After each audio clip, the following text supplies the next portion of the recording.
దావీదు ఒక రకంగా చెప్తే చాలా రిస్క్లో ఉన్నాడన్నమాట.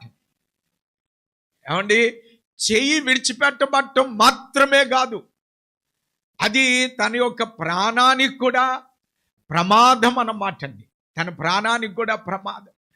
అతడు దేవుని యందు నమ్మిక ఉంచి ఉన్నాడు. ఆయన ఒక మాట చెప్పాడు అన్నమాట అండి.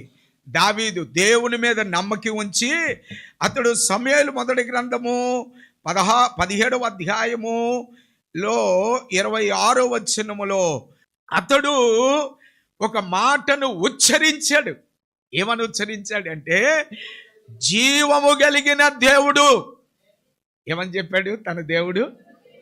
అందరూ చెప్పాలి. ఈ పగలి ఎంతమంది నిజంగా హృదయపూర్వకంగా చెప్తారండి, నా దేవుడు జీవము కలిగిన దేవుడు.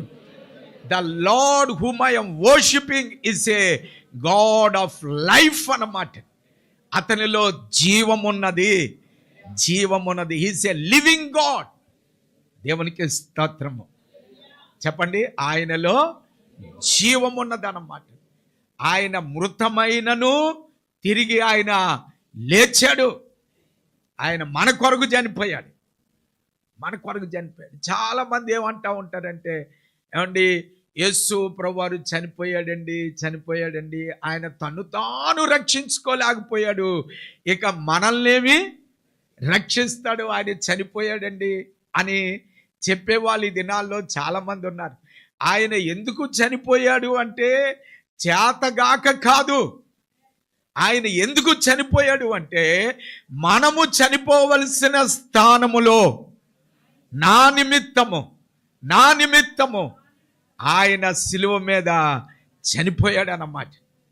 నేను సిలువ ఎక్కాల్సిన స్థానములో, ఏమండి, నేను మరణమునకు పాత్రుడను, కానీ నా మరణాన్ని ఆయన వహించాడు. లోక పాపములను మోసుకొని వెళ్ళిపోయాడు అన్నమాట. నా పాపమును ఆయన మోసుకొని వెళ్ళిపోయాడు.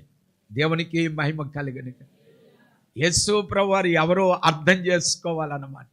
ఆయన మృతమైనను తిరిగి లేచాడు. ఆయన జీవము కలిగిన దేవుడు.